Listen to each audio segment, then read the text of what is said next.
right. Good afternoon, everyone. This is the third executive budget I have the honor to present to the City Council and the people of New York City. I want to acknowledge the deep partnership we've had with the City Council throughout this process and all of our budget processes. And we had a good meeting earlier with a number of the council members. We look forward to working with them over the coming weeks toward the adoption of this budget.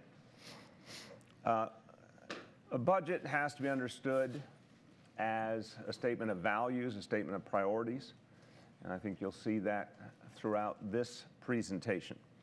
Our goal, as always, is to lift up communities all over the 5 boroughs, and you'll see that in many of the choices that we have made in this budget.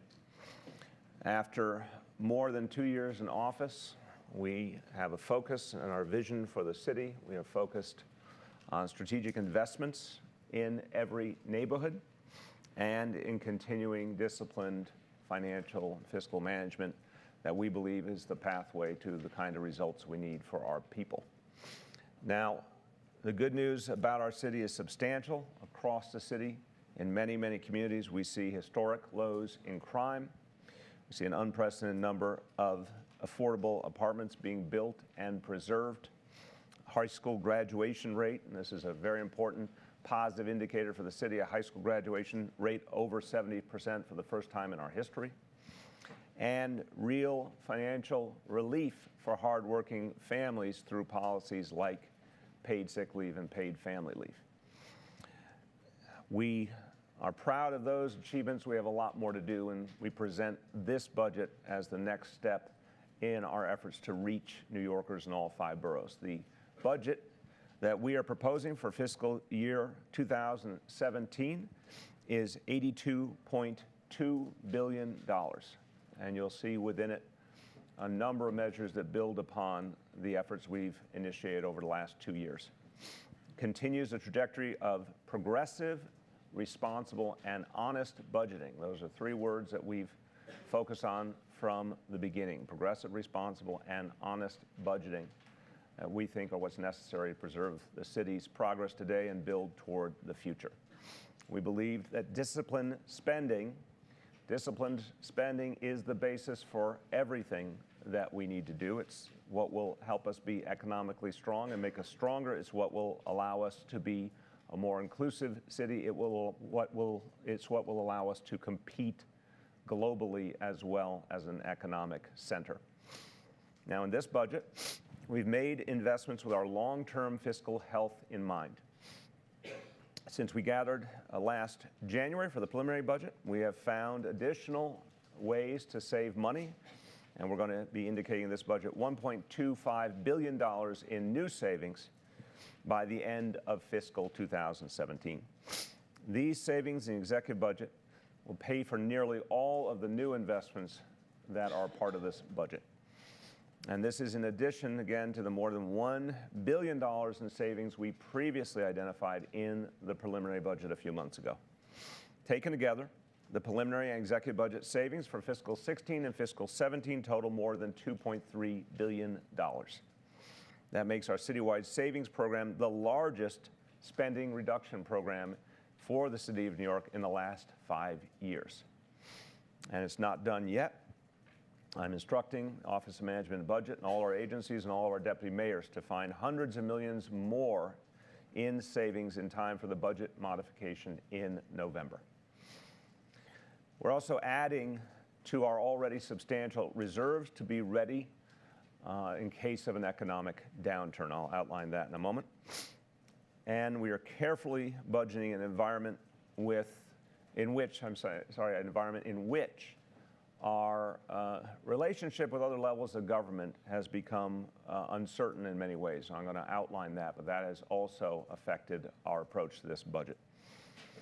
On the state level, aid to New York City as a percent of the city's revenues has consistently declined from a historical average of 20.5% since 1978 to an average of 16% over the last 5 years. So we've seen a very noted decline in the amount of support we've gotten from the state level. Since 2010, Over $2 billion has been withheld from the people of New York City because the state eliminated its aid and incentives for municipalities program, known as the AIM program. And that was eliminated for New York City alone and has not been restored. And that is a particularly alarming decision, not just as a matter of basic fairness, but considering as well the fact that New York City residents comprise more than 43% of the state's population. So we'll continue to fight for the needs of the people in New York City, in Albany and in Washington, but in light of these challenges, we are prudently budgeting, recognizing these realities. Now, this afternoon, I want to first talk about the economic. I want to first talk about the economic situation in the city and look at what's happening in the country and the global situation as well.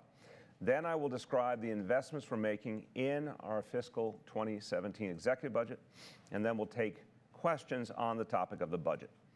Before I go any further, let me take a moment to thank a number of people who have really worked exceptionally hard on this budget, and they are deserving of our thanks and praise. Of course, I want to thank everyone at OMB, led by the director of OMB, Dean Fullahan. I've seen them work many, many long nights over these last weeks to put together this budget. I thank them for their hard work and their exceptional service.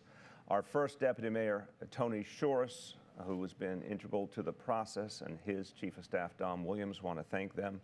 I want to thank our fellow Deputy Mayors as well, Deputy Mayor Richard Bury, Deputy Mayor Erminia Palacio, and Deputy Mayor Alicia Glenn for playing a key role in the budget process. Bob Lynn, our Commissioner of the Office of Labor Relations, who's been a part of achieving a fiscally prudent situation from day one. And I want to thank Emma Wolf, our Director of Intergovernmental Affairs, and John Paul Lupa, our Director of City Legislative Affairs, and all their staff for the work they've been doing as part of the budget process, particularly with our colleagues in the City Council. So let's start by looking at our city, how we're doing economically. Now, day in and day out, our economy is driven by the hard work and entrepreneurial spirit of New Yorkers, and that spirit is stronger than ever.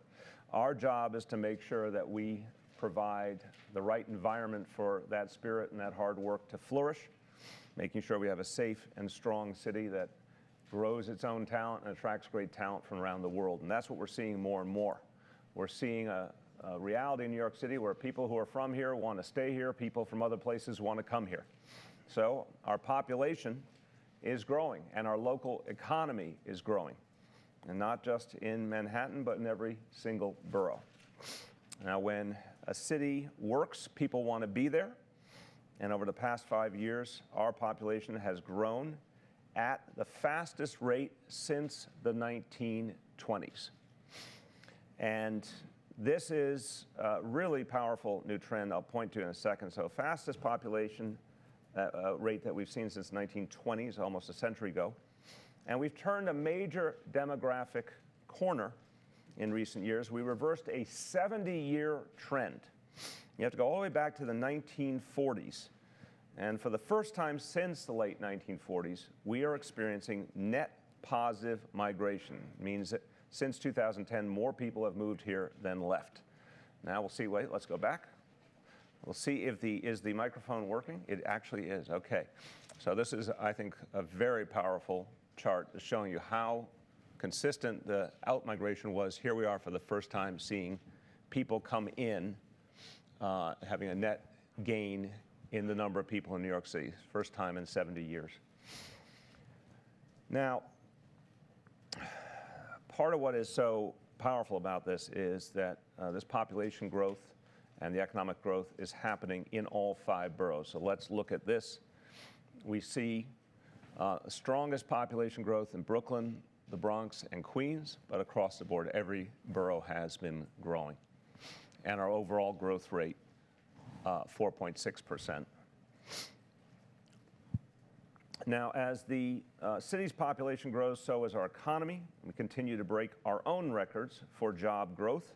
New York City is now home to the all-time highest number of jobs we've ever had, 4.3 million jobs nearly, and that includes 249,000 jobs that were added in the past 2 years. Again, a record Record total for any 2-year period in the city's history, 249,000. And you can see a number of areas where we've had strength across the board, and we're particularly pleased about some of the areas that are in the higher paying industries. And this is another theme we're going to be focused on, not just increasing the number of jobs, but trying to improve the quality of the pay and benefits people get. Now, when you compare the 5 boroughs of New York City to the country's largest metro areas, in that case meaning the urban core plus the suburbs around them, we still beat everyone when it comes to job growth. And this is very striking.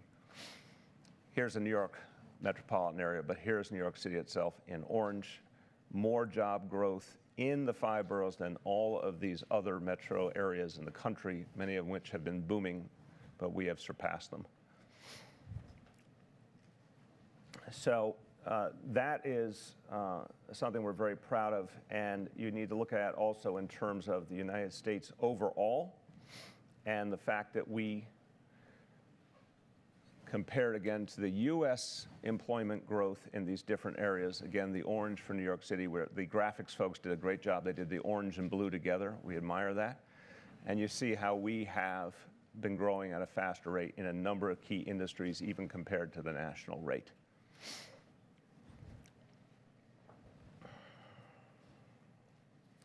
And the type of jobs and the quality of jobs are so important here. We've been very focused on economic diversification. This is something I want to give credit. The previous administration put a great deal of focus on. We've built on that.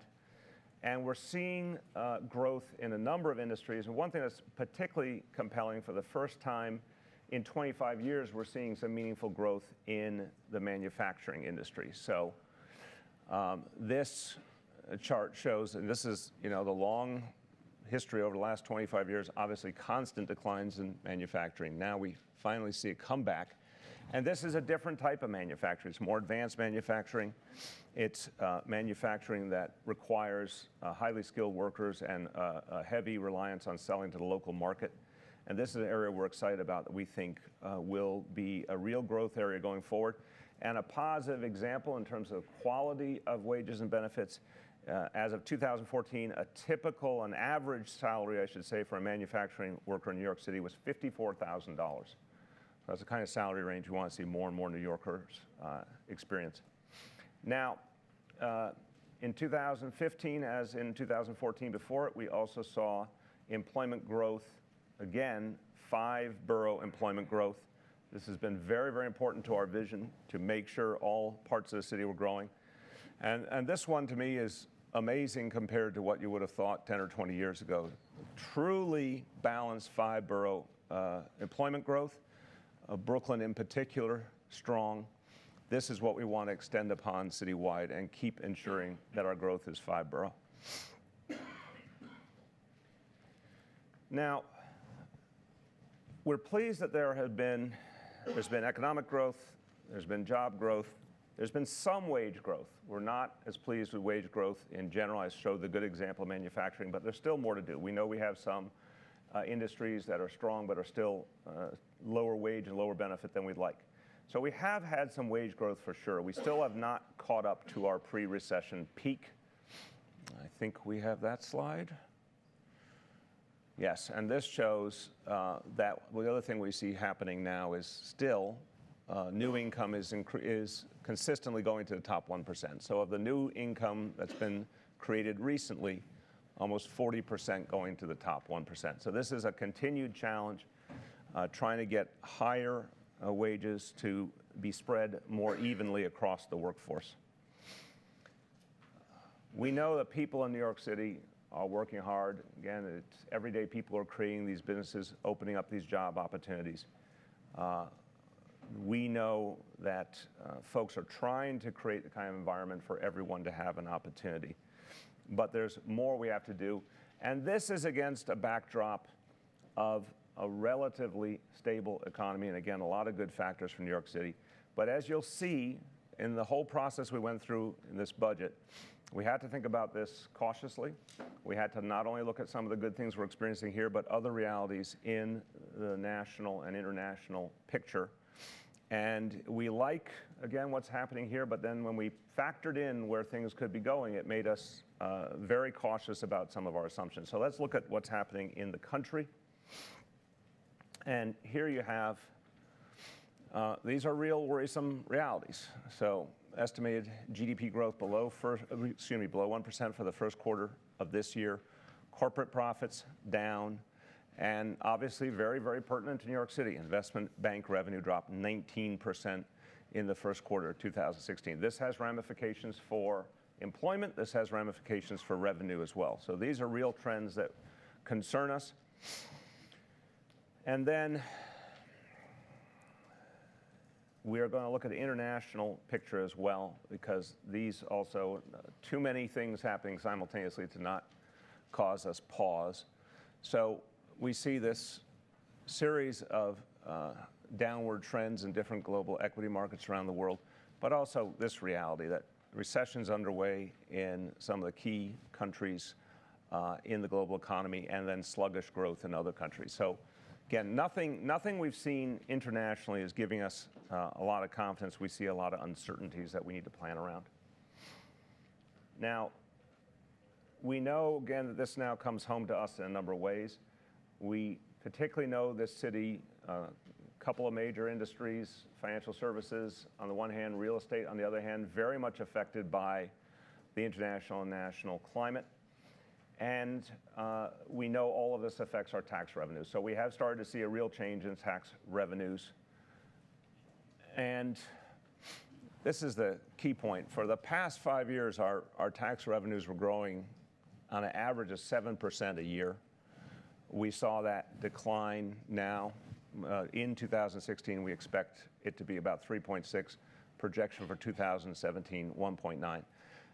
Still some growth, but moving in a troubling direction, and not what we've been able to depend on in the past. And this Wall Street profit number, obviously major reduction in the profits there. Commercial real estate market, and generally the real estate market slowing a bit. So this is where we have to be very smart about our revenue estimates.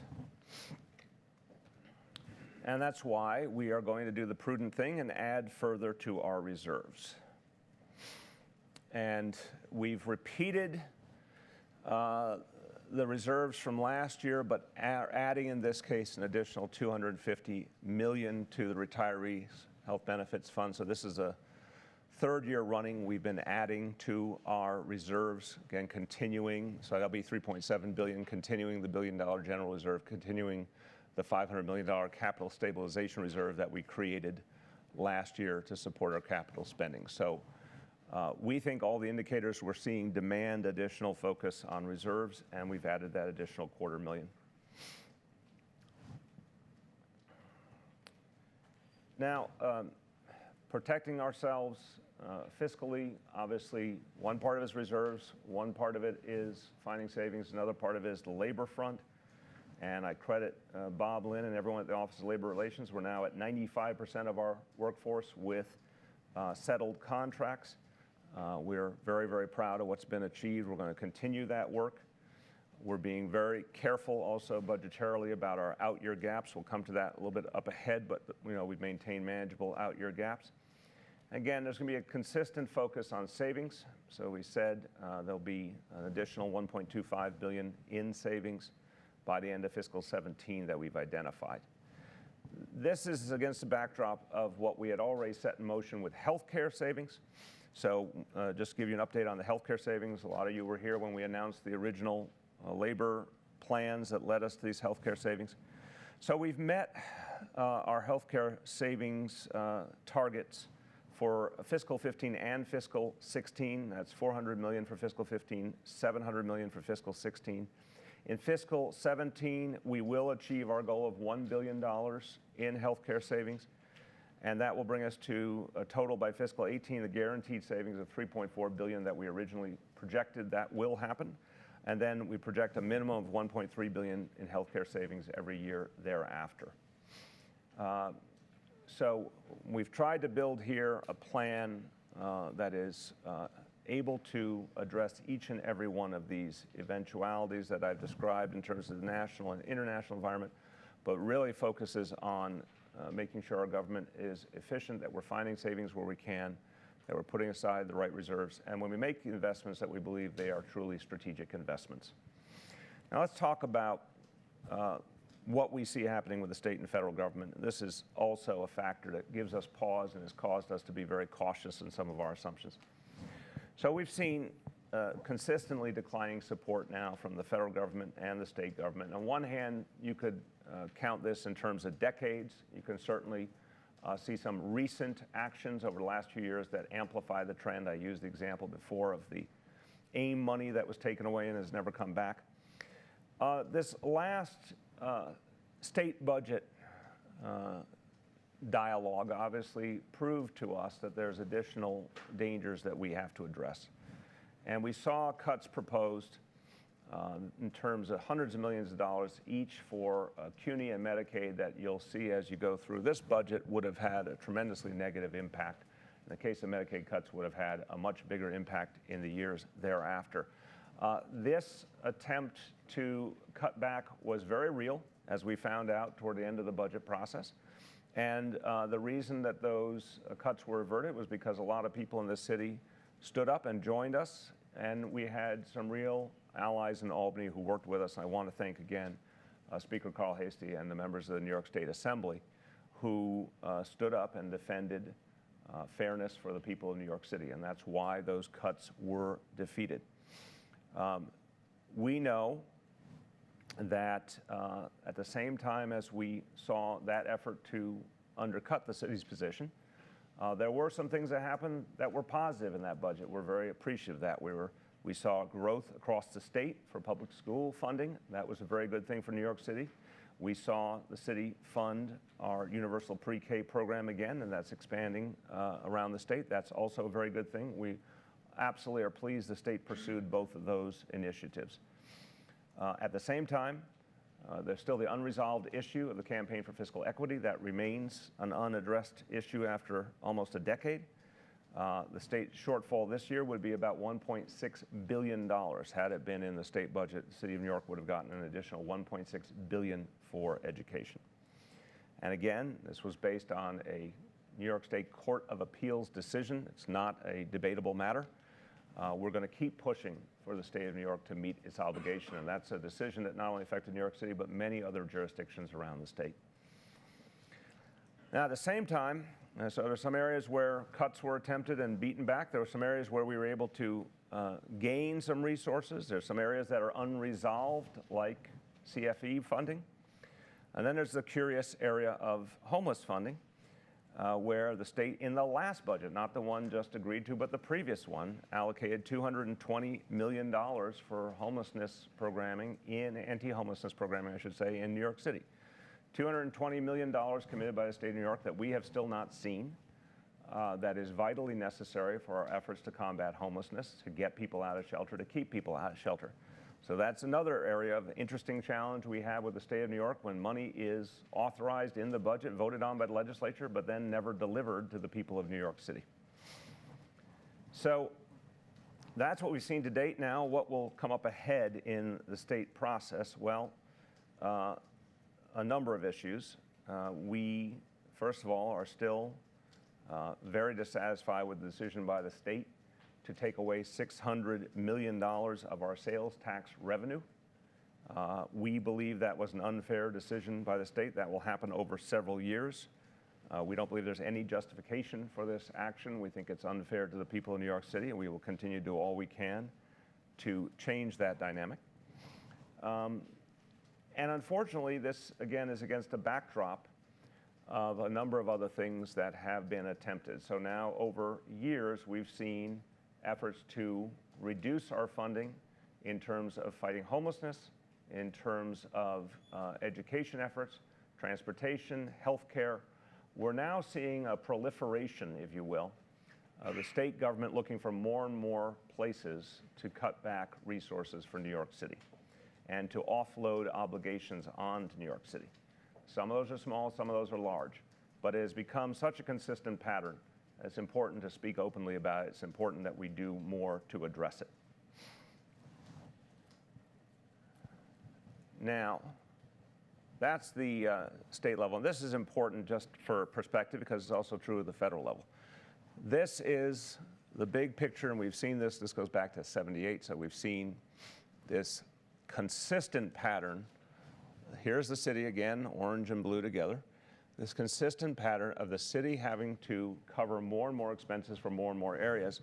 And here are some of the things the state government and the federal government used to take on as obligations and responsibilities that they've been moving away from.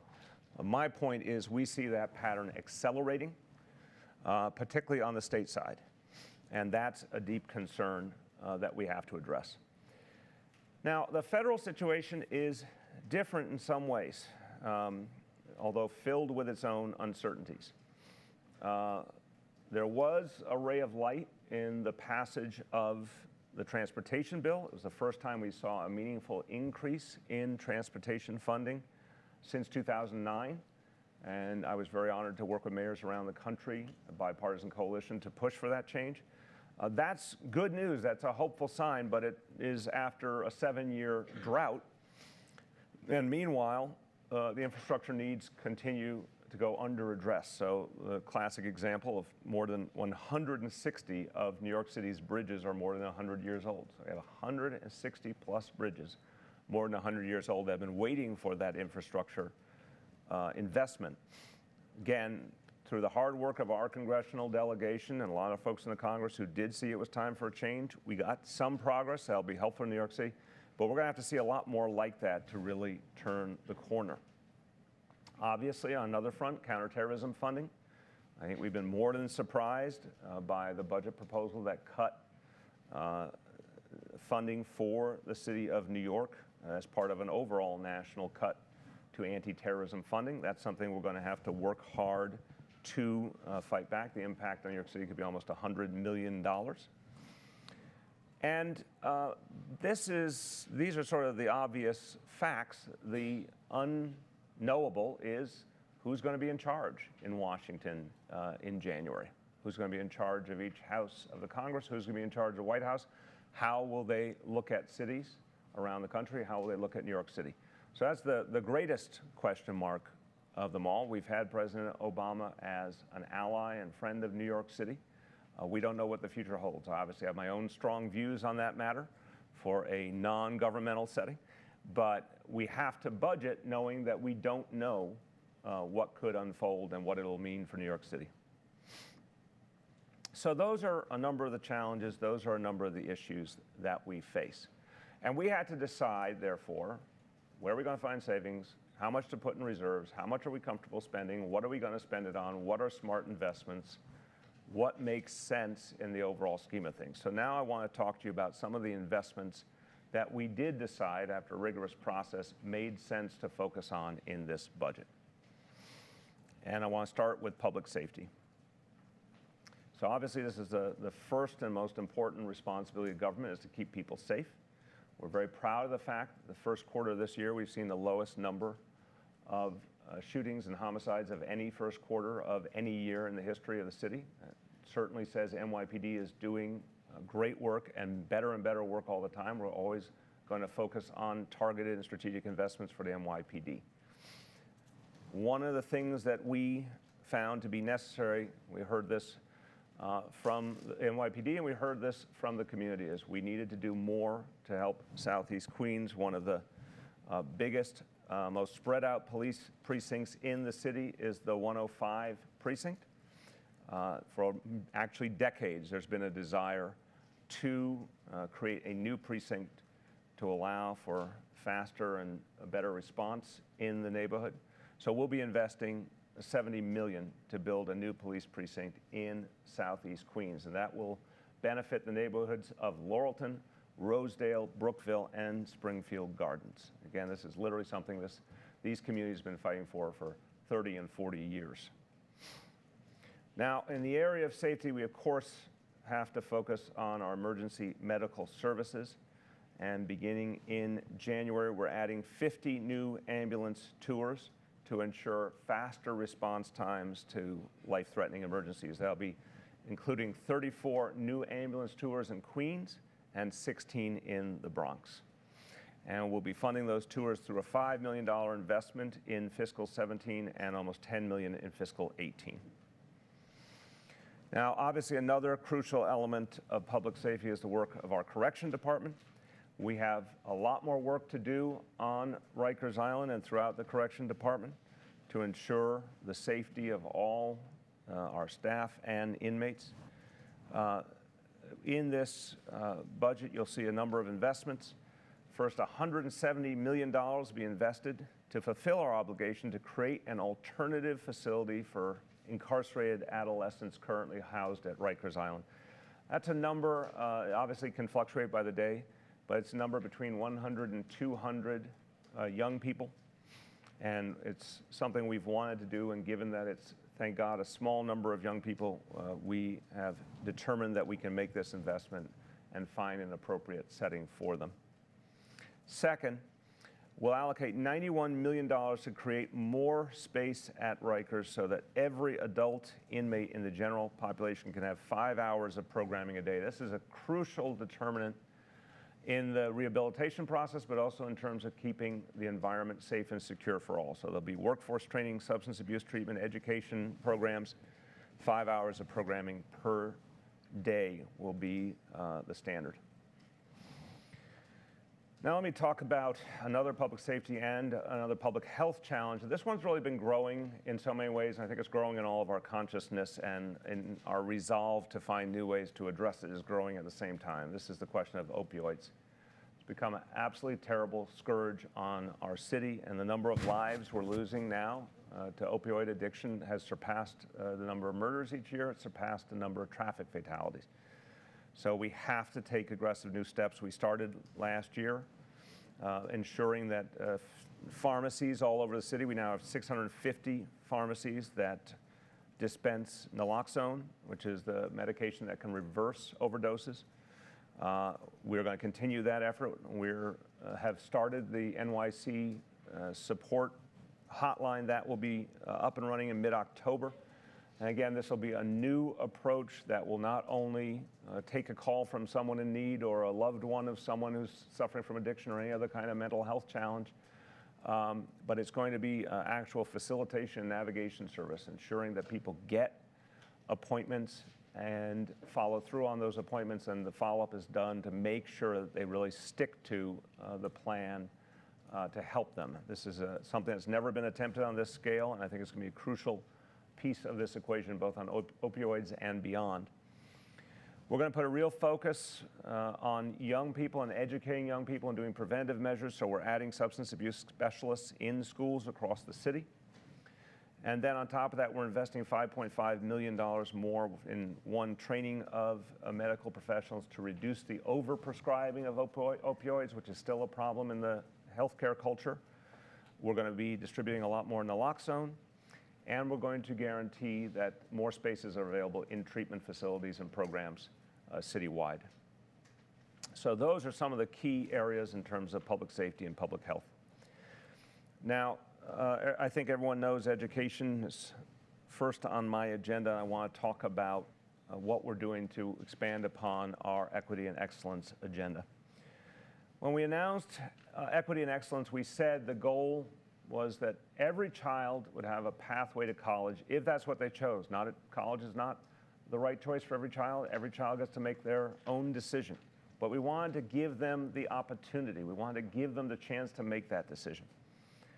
And we thought it was particularly important because the way the economy is going, education is more important than ever, and the economic impact of education is clearer than ever. Here's a key fact. A college graduate earns $1.1 million more over the course of a lifetime than someone with only a high school diploma. So we are doubling down on building that pathway to college.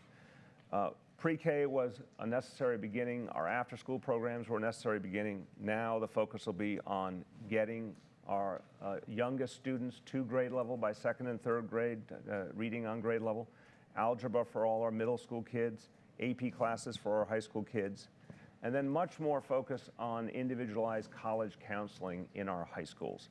So some of the investments we're making in this budget are going to allow us to do more and better counseling, more and better preparation and also to match up with our effort to get young people to visit college campuses in the city during both their middle school experience and their high school experience. Now, while we're instituting the specific programs in equity and excellence, and again, I obviously should mention computer science for all is something that will pervade the equity and excellence approach, computer science training at every grade level for every child. All of this is against a backdrop where we have a history in our public school system of unequal funding. And this is an issue that's been talked about a lot, and it's something we need to do more to address. This has been going on for decades, but it's time to turn this dynamic once and for all. So we want to right this wrong. We're making a major investment of more than $160 million this year, and this will raise the formula funding for our schools so that the average of the fair funding standard for our schools across the city will be approximately 91% citywide, and we've set a floor of 87%. So no school will be funded at less than 87% of the fair student funding formula. The average citywide will be 91%. And I should note as well, all of our renewal and community schools are already being funded at the 100% level. We intend to go back to Albany, again, looking for the education aid we've been owed for a long time, but even if we are only able to get a repeat of this year's aid, we will plow a lot of that money into addressing the fair student funding question. And with a repeat for next year, we would be able to take the citywide average to 92.5% with a floor of 90%. So no school would be below 90%. So we want to aggressively go at this issue over the next few years and close that gap once and for all. Now I want to talk to you about a couple of really big challenges we faced. We've talked a lot about them lately, in particular homelessness. We're going to be talking a lot more also today about our public hospitals, our Health and Hospitals Corporation, and where we go from here. And again, decades-long challenges, but ones we must address head on. So let's talk about homelessness. 2 weeks ago, we addressed a new approach to homelessness based on a 90-day review of Department of Homeless Services and the Human Resources Administration. And we put forward a $66 million plan for fiscal 17 to address homelessness in new ways. And at the same time, we identified $38 million in savings that we're going to achieve by uniting a lot of the functions of those two agencies under our Commissioner for Social Services, Steve Banks. As a backdrop, and this one I want to point to because it's very striking. So let me do the historical markers first, and I'll show you on the chart. Again, this progression over the last quarter century in this city. On the first day of the Giuliani administration, 23,500 New Yorkers in shelter.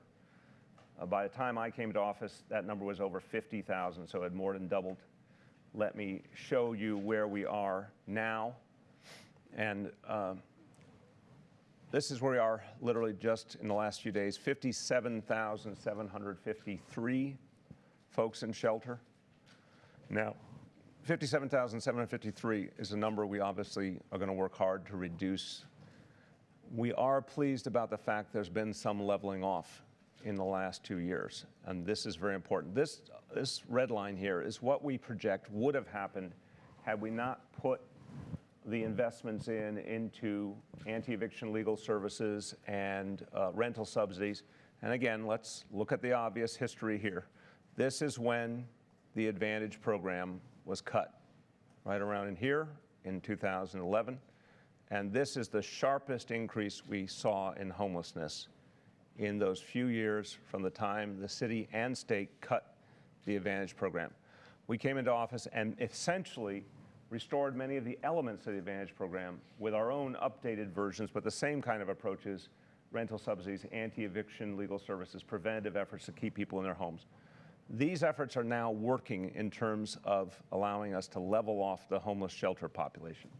Not working to the extent yet that will really start to reduce that number fully. We want to see that happen next. We think the tools are the right tools. We're going to have to do a lot more to implement. But we're pleased of this leveling off. This number, again, the 71,000, is what we think would have happened if we left the status quo in place that was happening here. We think that number would have shot up, and that would have been an absolutely unsupportable number. There's no way our current shelter system could have handled anything like that. So we see real progress. We're going to have to double down on these initiatives, and we think the other reforms we're making at homeless services are going to help quite a bit. Again, this is an area where the state and federal dynamics are worrisome. I've already identified the fact that we are owed money from the state that we haven't gotten. There's theoretically a number of new state initiatives on homelessness we haven't seen any details of. But we've also seen federal commitment to affordable housing initiatives in general go down. So we've received $120 million less in federal funding for our affordable housing efforts since 2010. So, again, knowing that today's homelessness is more and more about economics, is more and more about families who can't make ends meet, who can't pay the rent, who end up homeless for economic reasons, the decline in federal aid, the decline in state support and withholding of state support has really had a profound impact, obviously, in addition to the horribly wrong decision to take away the Advantage program in 2011.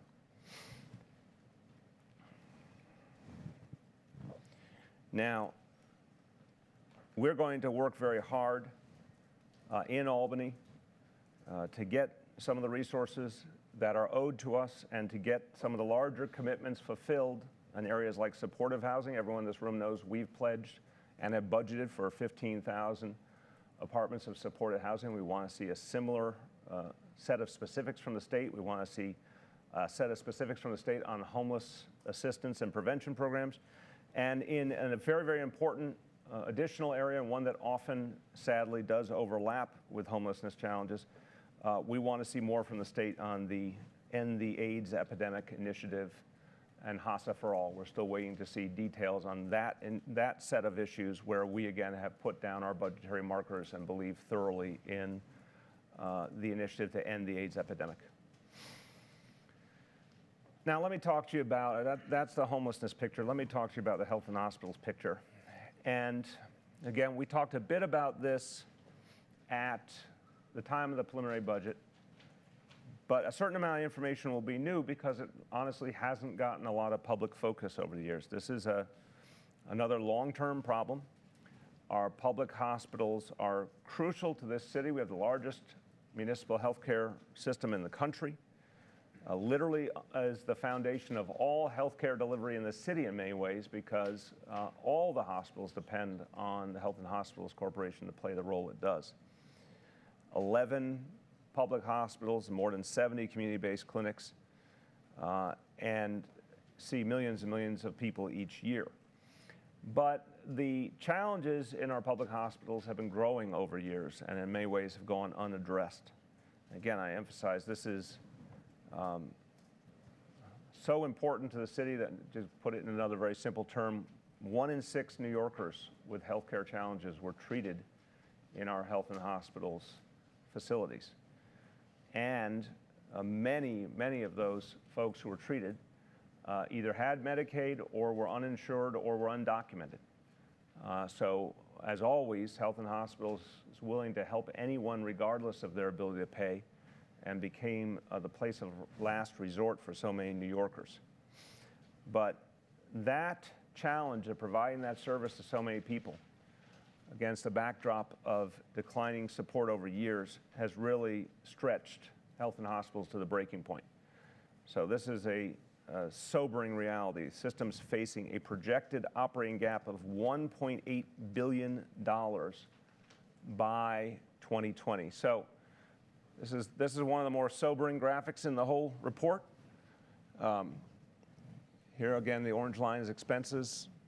As you can see, for a period of time, revenues and expenses were roughly correlating, but here's where it goes wrong and gets very bad by 2020.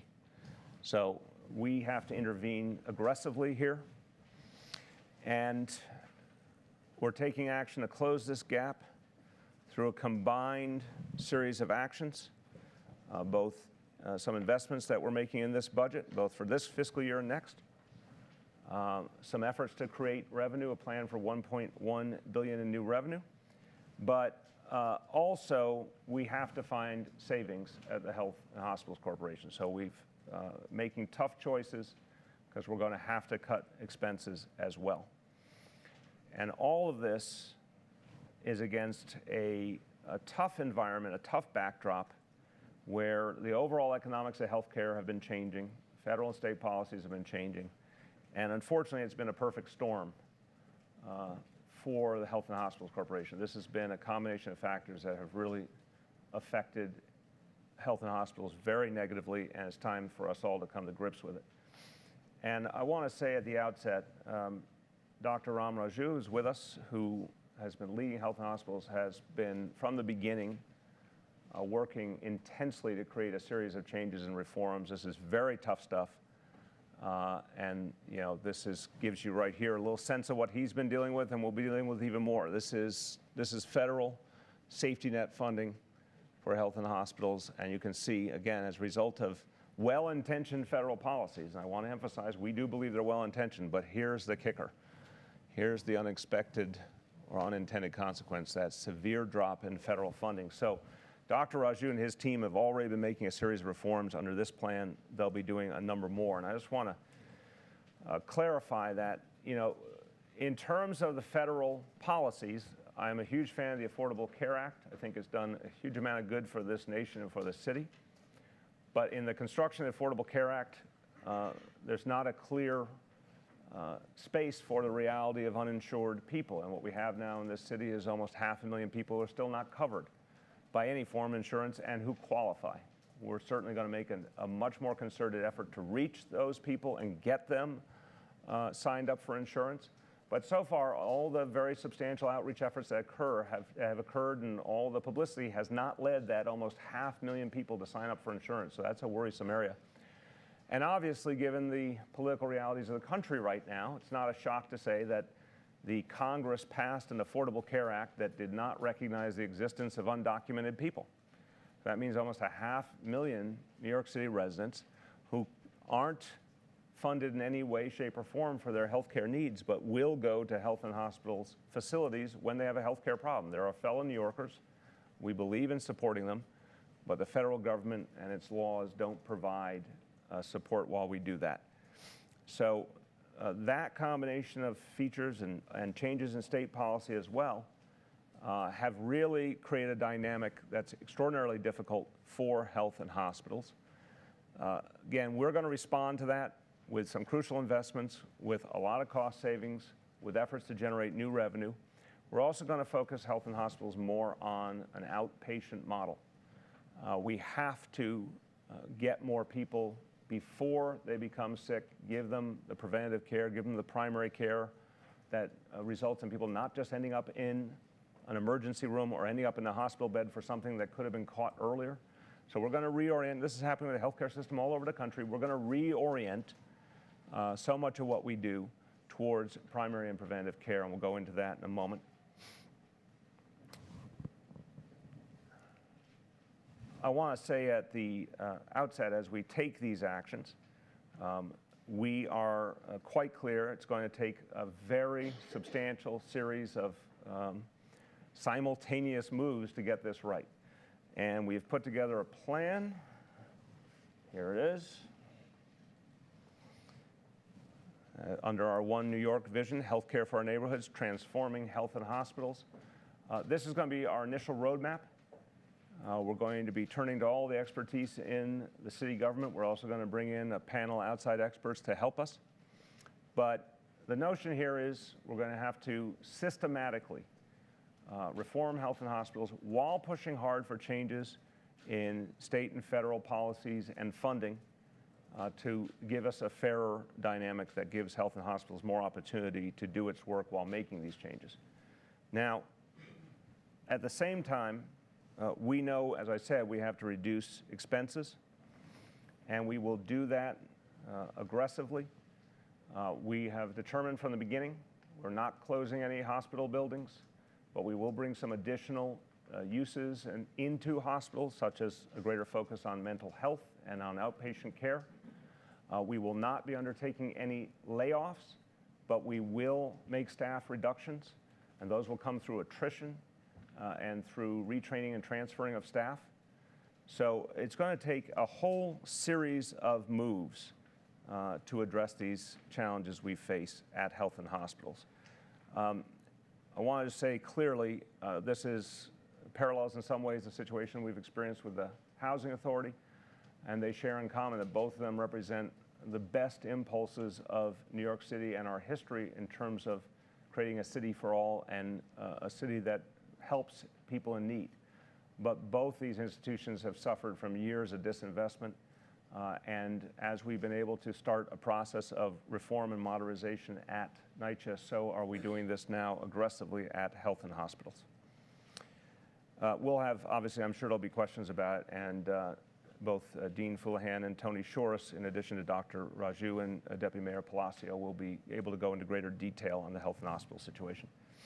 Let me talk to you about a couple other areas quickly that we're making investments in that we think will be very important to the future of the city.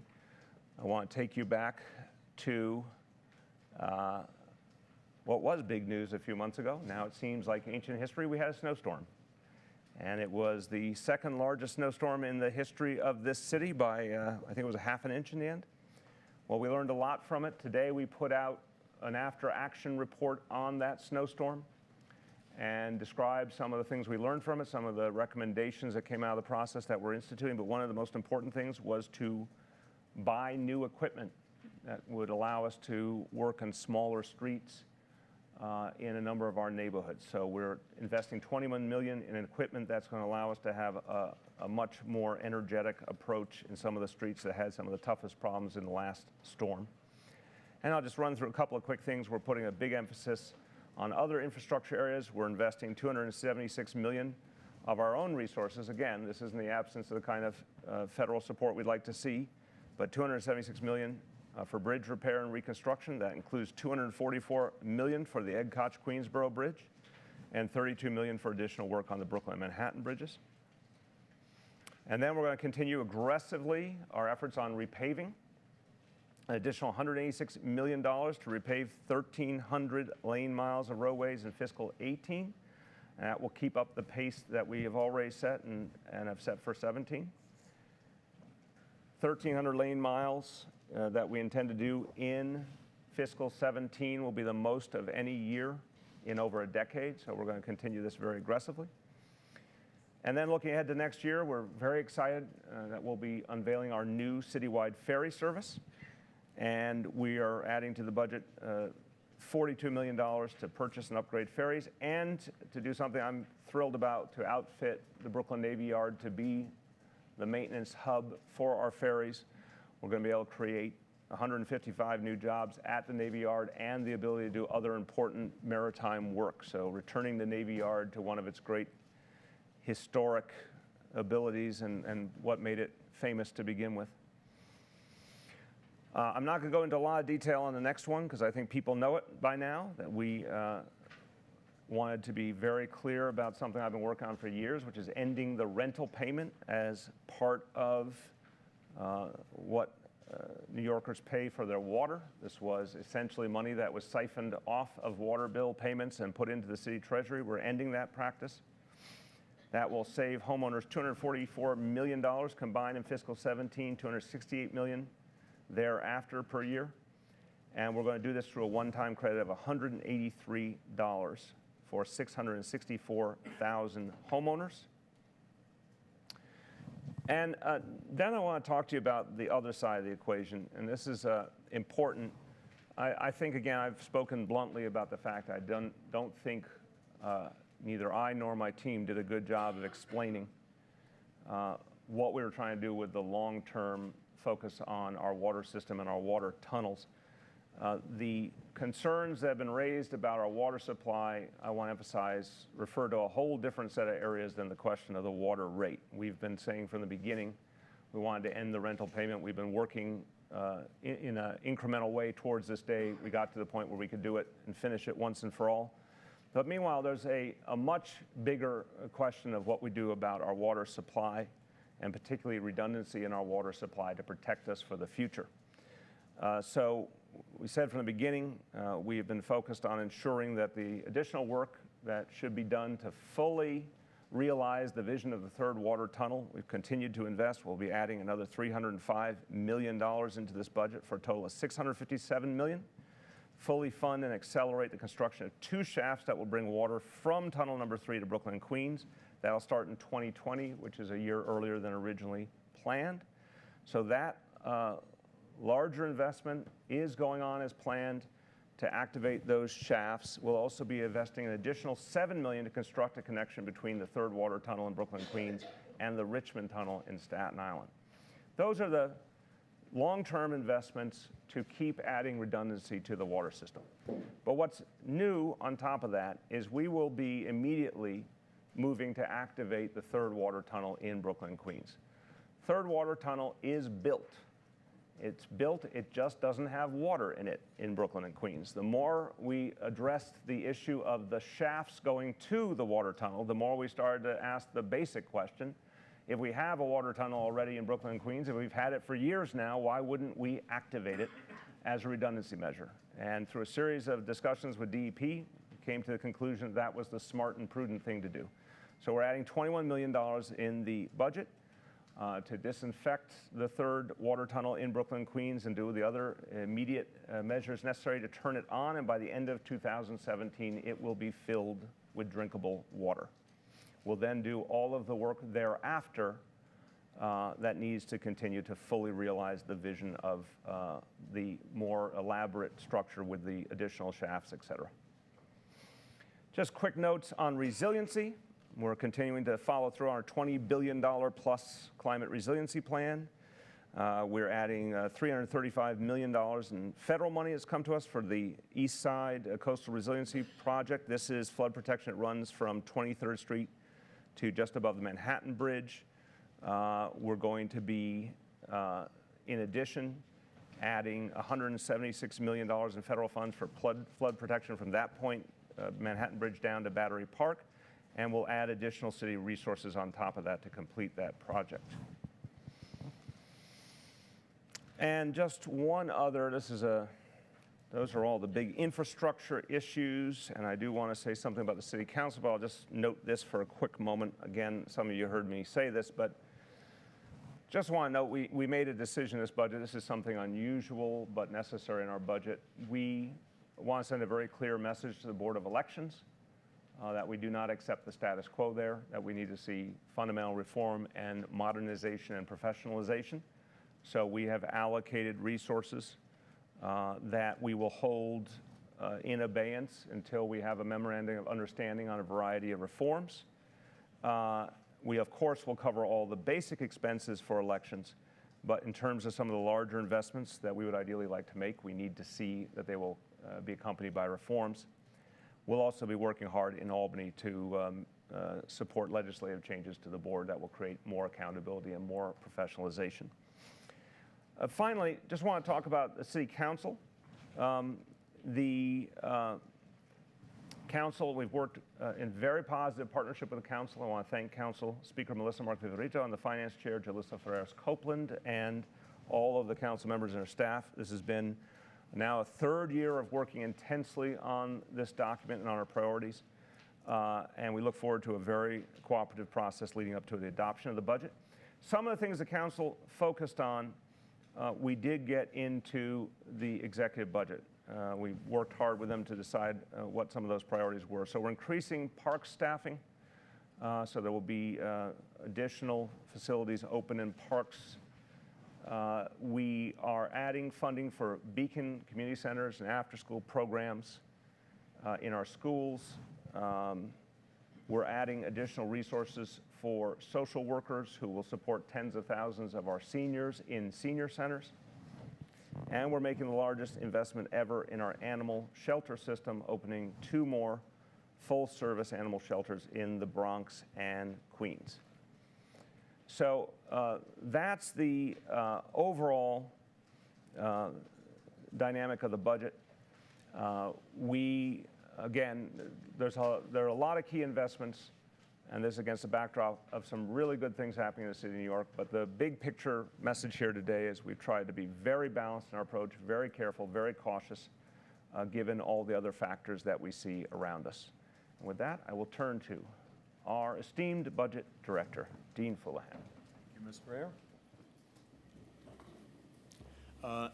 I'll do this very quickly. There will be a technical briefing after this press conference, and so I'm just going to go over 3 quick slides. The mayor has really detailed all the major programmatic items and the major spending items, both on the expense side and the capital side, as well as the offsetting savings that allow us to put this financial plan together.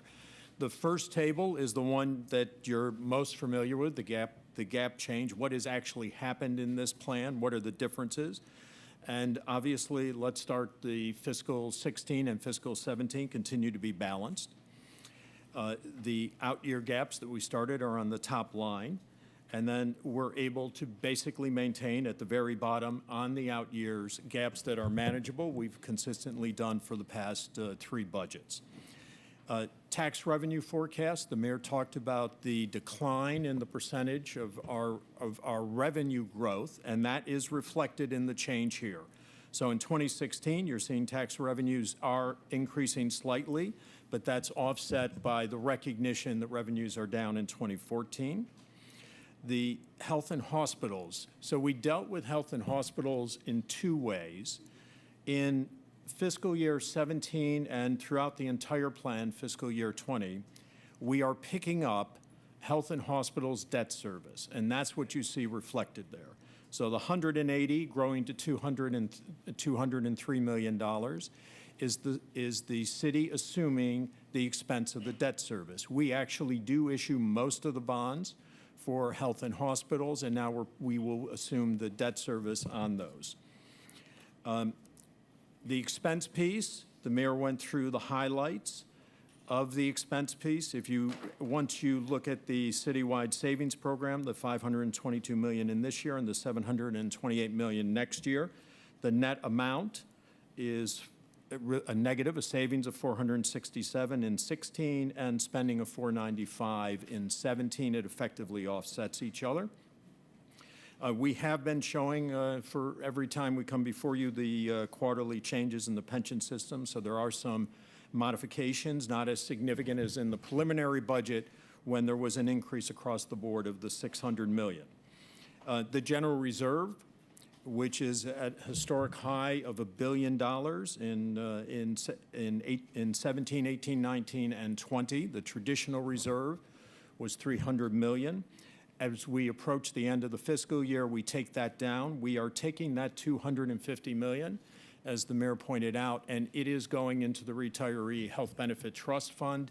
That brings the Retiree Health Benefit Trust Fund to $3.7 billion.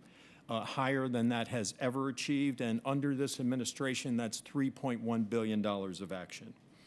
That leaves the closing gaps that we talked about that, once again, when compared to historic averages over the past 15 years, remain manageable. They both remain manageable while accounting for 95% of labor contracts done, and actually a continuation of that pattern even beyond the labor settlement. The next slide is the 5-year financial plan for city revenues and city expenditures. That's in 17, the 59,365. And then the following slide, the next one is the all funds, which delineates which gives you the $82.2 billion. Once again, I'm going to hand it back to the mayor for questions. After this, any technical details we're happy to cover. Thank you. Okay. Ready, everyone? Questions? Mr. Mayor, City Council, they want to have more money for more summer youth jobs. Do you think, like some of them do, some City Council members, that every young New Yorker should be given a summer job if they apply for it? We've made a substantial commitment in this executive budget to summer youth employment. But as I said to the council members earlier, we've tried to reflect a number of priorities here. We're going to work with the council members to figure out what additional priorities they have that we hope we can accommodate. I take your question as a question of an ideal. You know, is the perfect world one in which we could provide summer employment for every young person? Of course. Is that where we are right now? No, because of competing other spending priorities, but obviously because of some of the challenges we face. So I think it is a good and meaningful goal. We'll see how far we can get toward it this year.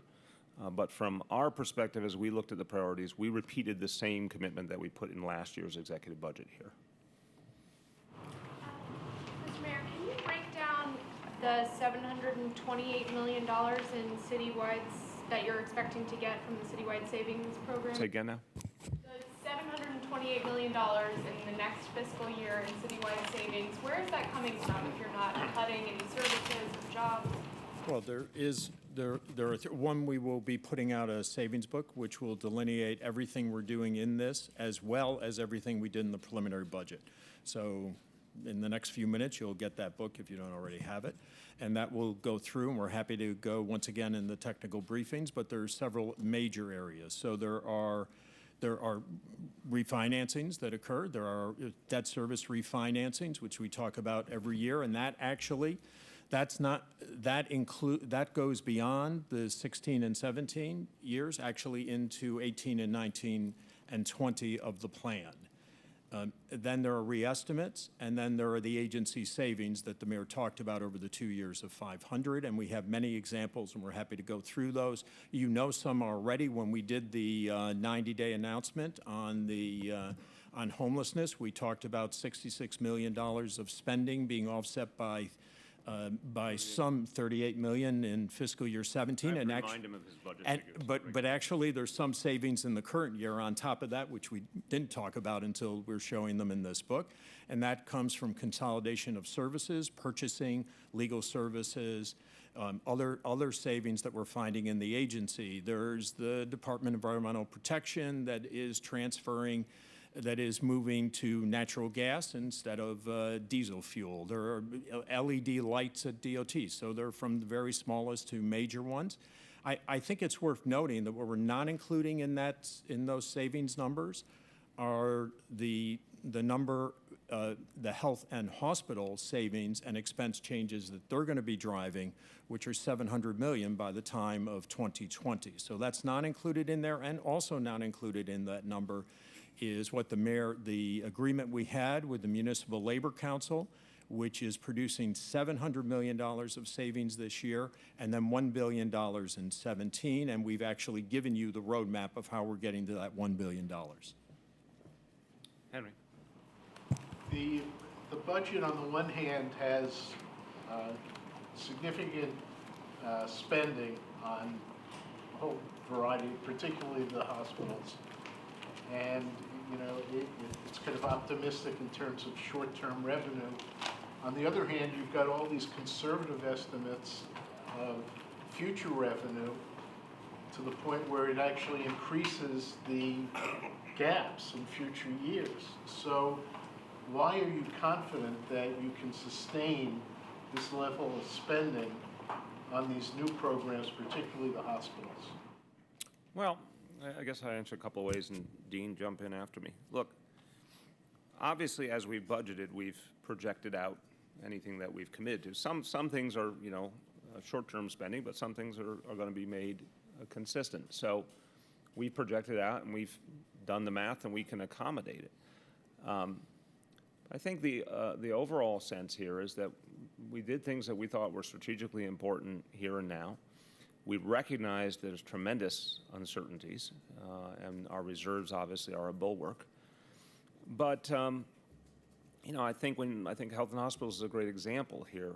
We chose the plan that we thought was viable and the best balance. So obviously, we're going to work hard for those federal and state changes, but we're already underway making our own changes. So I think that's kind of the template is be assertive about the pieces that we need to undertake, be sober about some of the challenges, try and work hard for some greater fairness in the partnerships we're supposed to have with the state and federal government. And there's room for adjustment as we go along because we've done conservative revenue estimates, so I don't think we're going to be surprised by less revenue. And we've done heavy reserves. I think that's kind of the theoretical construct. I spent enough time with you, Dean. I've learned to think that way. Mr. Mayor, on health and hospitals, it's my understanding that as part of the plan moving forward, there's also going to be an exploration of the developing, I'm unclear if it's just developing or selling off underutilized property similar to what is being done at the housing authority within public hospital areas. So can you give us more details about what that plan is? Is this going to be affordable housing only, or is this going to be market rate housing? And when should we know what hospitals would be included in this plan and when shovels would be coming? So let me start to answer that, but I want to suggest, why don't we bring Team Health and Hospitals up, Armenia and Ram and Tony and Dean, and maybe we could get any Health and Hospitals questions out together. I'll start, but I'd like to offer them a chance to add. But look, we have looked at that question, and all of you will correct me if I say anything imperfectly. We don't have a specific set of sites and whatnot. That's clearly an option, but it would be unutilized or underutilized land. The central commitment here is that we are keeping all the hospital buildings. Again, we may add additional services, remake the mix of inpatient, outpatient, things like that, but we're keeping them hospital buildings. And we're not going to do layoffs, but we will do staff reductions, again, through attrition, through transfer, through retraining. So yes, there may be some land where we could get some revenue. I don't think of it first and foremost in terms of the affordable housing plan. I think of it in terms of revenue. What's the best option for revenue? But we have not gotten to the point of sketching that out more specifically. Who wants to join? I don't think anything, there's not a lot to add, Jill, on top of what the mayor said.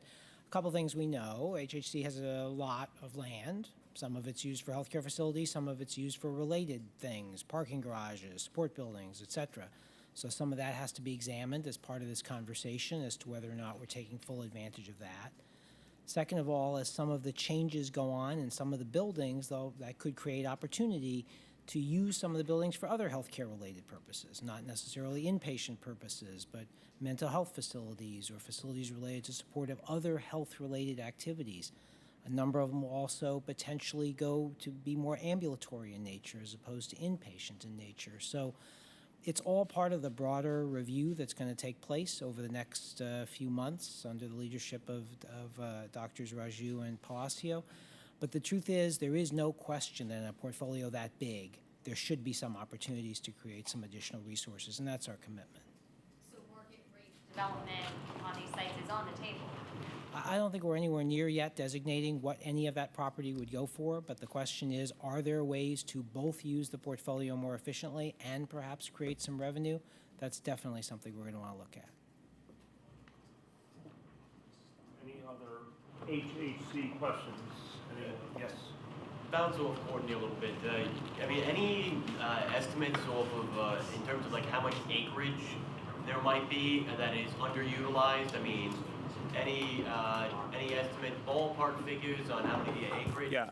Again, I want to just caution you all. This is not a particularly central piece of this, because from what I know, checking the experts around me, this is not a particular normal feature of H&H facilities, different from NYCHA, and it's not in the front of the plan. It's something we'll look at, but again, there is no specific plan, and we don't have a projection at this point. So if I could give a little story guidance, the real issue has to be on the personnel side. That's where we have to get the savings. Mayor, in terms of HHC's budget, this is the second time that you've now allocated a large sum of money in the current fiscal year. Were you surprised that the budget was so, it needed to be so much more than what was allocated? How long have you been looking at this problem, and why do you think that you've had to do this twice now? I'll start, and my colleagues, if anyone wants to jump in. I think the answer is this has been coming on in waves, and it's been troubling because, this is the combined impact of a number of external realities. Again, I love the Affordable Care Act. I really do. I don't think any of us could have foreseen it, the unintended negative, nor of some of the state policy. I think the Medicaid reform at the state level was a very good thing. But, that's why I say there's a little bit of a perfect storm going on here. And we started to see some of the indications last year, but it's intensified greatly. So, yeah, no one wants to have to put this much money in, but it's the only way to keep things strong while we can make these reforms. The good news is, we think we have the right building blocks now for making the major changes we're going to be. But again, I'm emphasizing this is going to be a lot of change. This, transformation, you can read it as a good thing or a challenging thing, but this is going to be a transformational moment for health and hospitals. We're going to be making a lot of changes. Is this money that HHT needs to just continue operating? Like, is this like a cash flow or like a payroll? You have to think of it as an investment in the transformation. It's not uncommon in healthcare that sometimes you have to make investments in order to allow an institution to go from one place to another. You can't just stop. You can't just turn around. There's lives, there's institutions, there's buildings, there's facilities, there's programs. They don't happen overnight. What's been going on over the last couple of years has worsened health and hospital situation dramatically in the last year or so, much worse than we had expected even a year or two ago. Some trends were predictable, and we're facing health and hospitals the way they were facing every hospital in America. Others were unique to health and hospitals because it has so many undocumented patients. You put those together, all the things the mayor mentioned, you need time to make the changes. This transformation investment, so to speak, is the bridge that allows us to make those transformations. It's just worth remembering the city's long relationship with health and hospitals. The city has many aspects of health and hospitals, including correctional health more recently, but also Medicaid dollars throughout the years. So there has always been a contribution and investment, as Tony said, into health and hospitals, and that's not changing. What you're seeing is, because of events, the need to increase that and actually picking up debt service and picking up capital contributions of effectively a city agency. That's not unusual either in this case.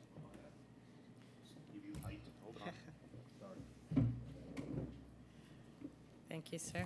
The only thing I would add is that really this is an opportunity for transformation, not just in terms of stabilization, but really complete transformation in terms of thinking about health and hospitals as a system, not just a self-contained system, because it doesn't live in isolation. It lives within the greater system of the healthcare market in New York City, and it lives within the context of state and federal policy. So this is an opportunity for the city under the mayor's leadership to really redouble our commitment to the kind of quality and equity that New Yorkers, regardless of their ability to pay, regardless of their insurance status, regardless of their immigration status, deserve. So part of this fund is to make sure that it shows that we are committed. We're committed to transforming and stabilization of finances, and we're committed to quality. Okay, yes. So Mayor, is it that after Obamacare, basically the federal government is telling cities like New York, you're on your own when it comes to offering health services to undocumented immigrants? Oh, I think, look, let's talk about the political reality of the United States of America. I mean, the Affordable Care Act is an incredibly good thing and one of the most important initiatives to address income inequality we've seen in a generation. I mean, I have endless good things to say about it, but it had to be passed by Republicans as well. And, the price of admission was to leave undocumented people out of the healthcare system. It's unconscionable. And therefore, those costs were passed on to localities. But I think the X factors here was the question of whether there would be some kind of compensatory support, and that has not proven to be efficient, or I should say sufficient. And then the whole question of, as we've seen people join up for health insurance under ACA, how quickly would that happen? And, there was a slow start, obviously. Then we started to see great success. But ACA was predicated upon total and complete success. Like everyone who qualified, forget for a second undocumented folks who weren't even allowed, but everyone who qualified having taken up the opportunity to get health insurance. Well, guess what? In New York City, the gap is 500,000 more people. So you have 500,000 undocumented, they don't count in this, and then 500,000 more people who theoretically were accounted for under ACA, but just one problem, they didn't sign up for health care, for health insurance. So we're trying now, as part of this plan, to aggressively figure out a better outreach mechanism to get more and more people signed up. And they got a lot of publicity, there was a lot of outreach, but we're still, not just for us, the state and the federal government have been a part of this as well. We're 500,000 people short in New York City. But those people walk into a health and hospitals facility without insurance, and the city ends up having to pay. So that's where it was not constructed in a sense with all of those eventualities in mind. Right there, yeah.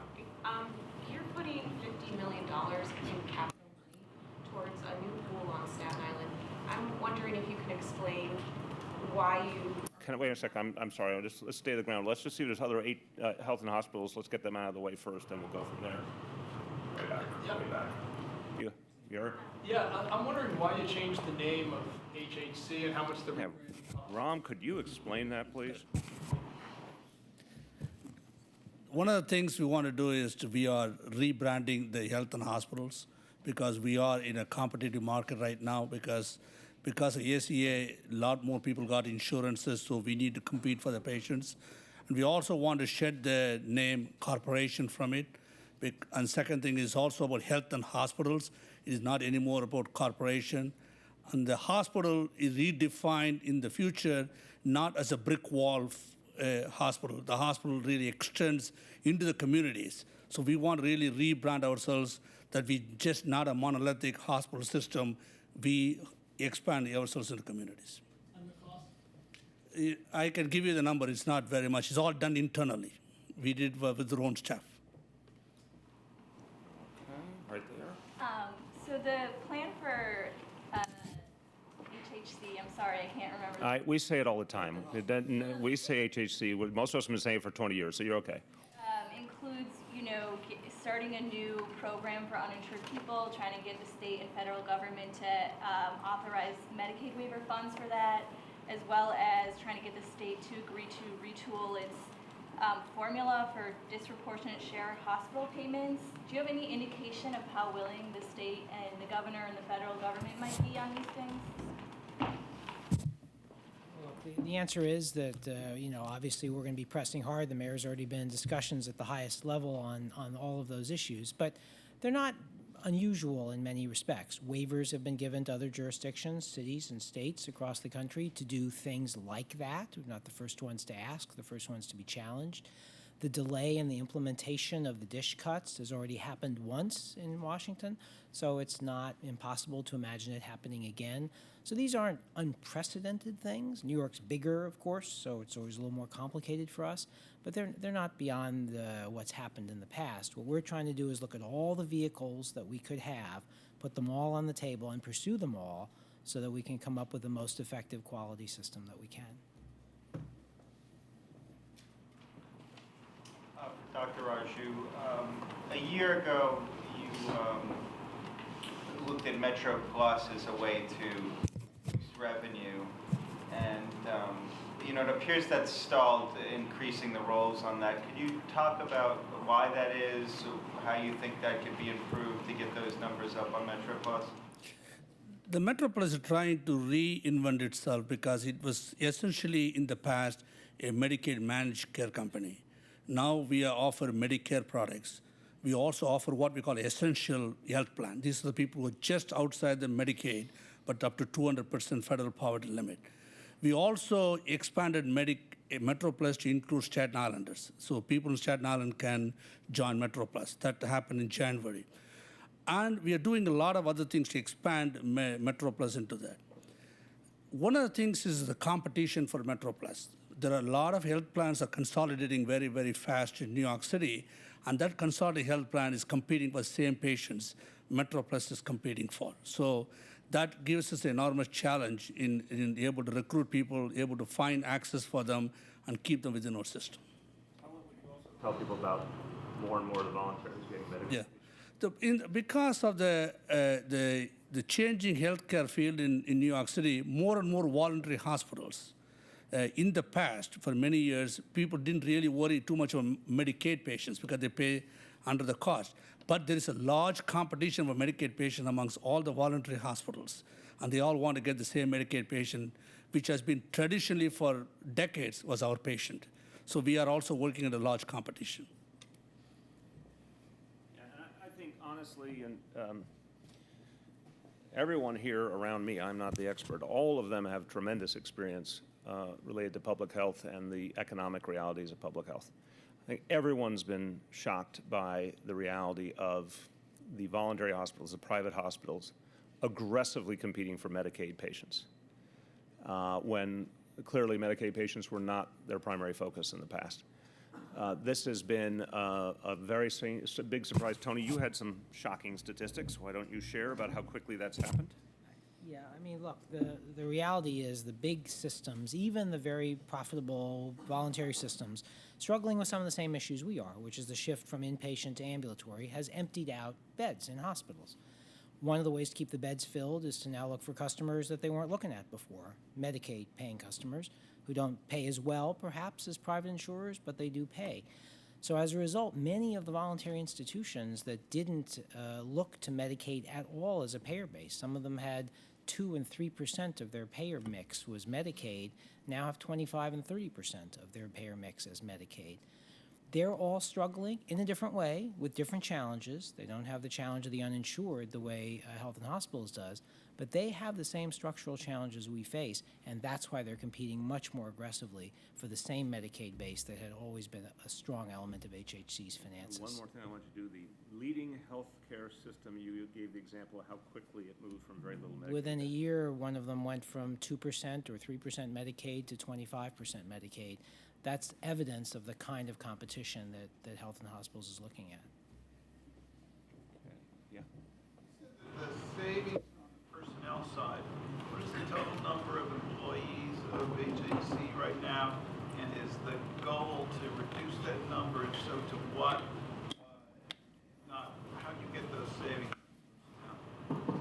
I'll start by saying there will clearly be through attrition, reduction of staff of several thousand to begin. And again, we're going to be doing retraining and transfers as well. But who wants to go into detail? Let me just mention, Willie, there's lots of ways to deal with the savings. That's why we're focusing on the dollar amount, not necessarily the head count. There's ways to produce savings, whether it's through overtime, through reduced use of contract personnel, through the transferring people from inpatient to ambulatory services. So yes, at the end of the day, will there probably be fewer people working in Health and Hospitals? Yes, this is almost unquestionable. But the exact number that is depends a lot on how exactly we implement this strategy. Part of our strategy generally has been to do this in partnership with labor, and we've already begun that conversation, and that conversation will be a very important part of how we implement this.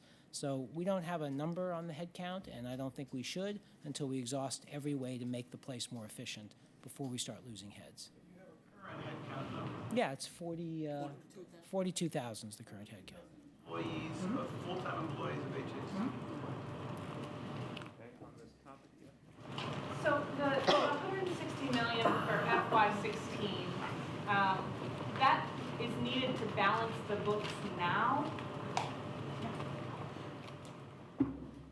Yes, that is needed to assure the appropriate operations of Health and Hospitals through this fiscal year.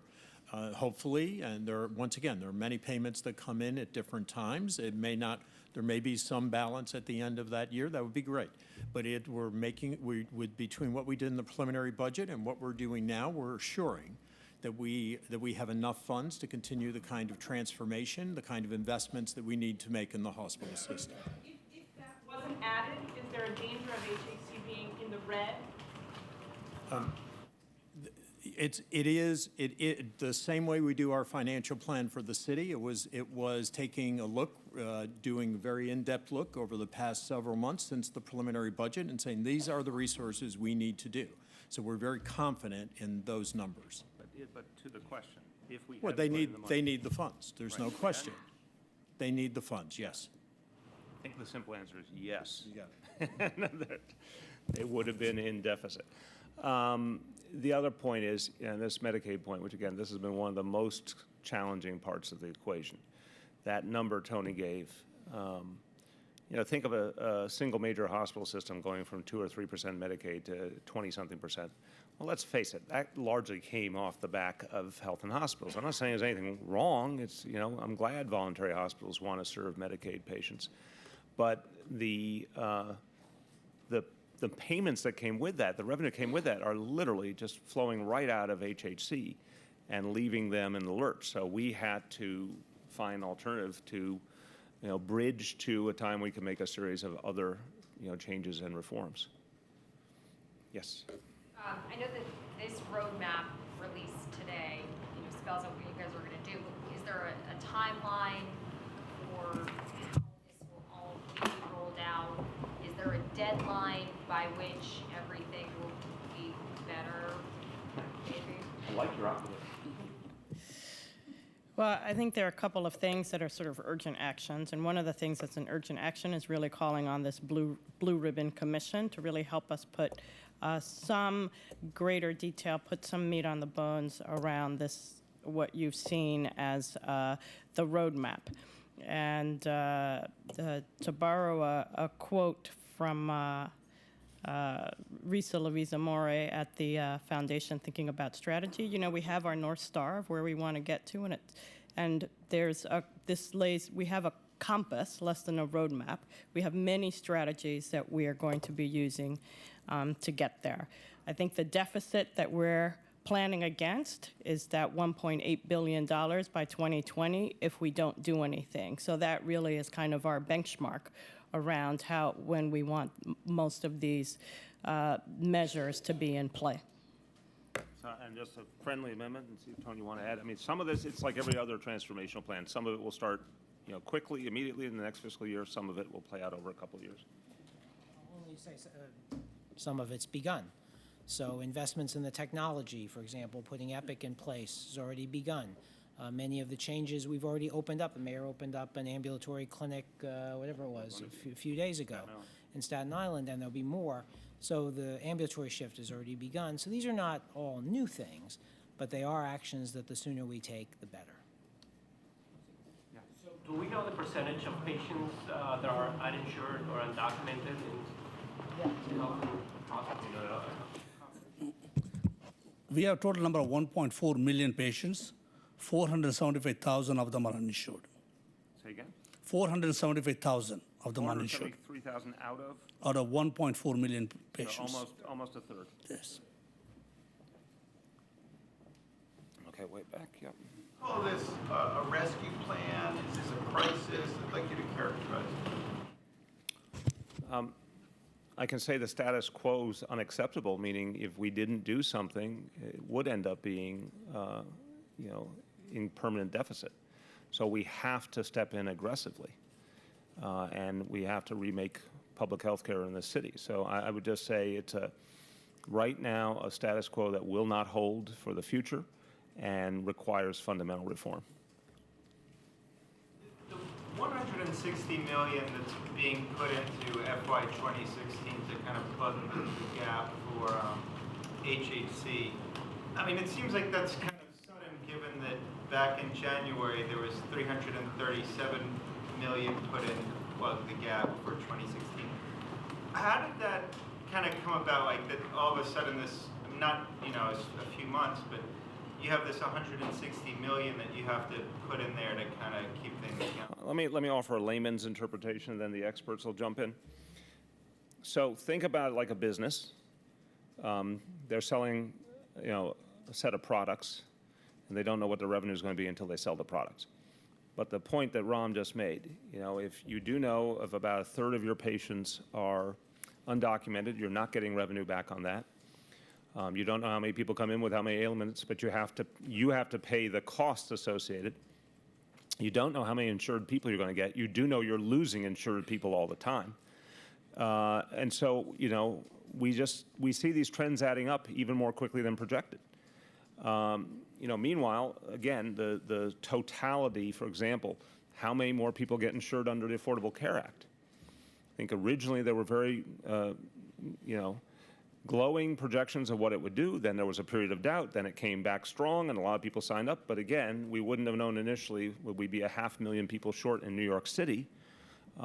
We keep working to try and close that gap, but that's an individual consumer choice. Some people, you can tell them everything about their rights to health insurance, but they still choose not to get it. And then I think you see it in the whole healthcare system. Voluntary hospitals, all hospitals are losing customers to walk-in clinics that used to not be, like CityMD and things like that, that used to not even be a part of the landscape. So there's a very rapid evolution happening the statistic Tony gave, one of our leading voluntary systems, seeing that kind of change in a year. I think it's been for us an eye-opener that things are moving very, very fast. And so we've decided on a set of changes that are, very fundamental. But we have to keep health and hospitals viable while we get to the point of making these changes. Does anyone want to add to that layman's analysis? Oh, you want to? Okay, now for an expert analysis. Remember, it's a $7.5 billion operation. There are numerous payments coming in and out of this operation. There are Medicaid payments.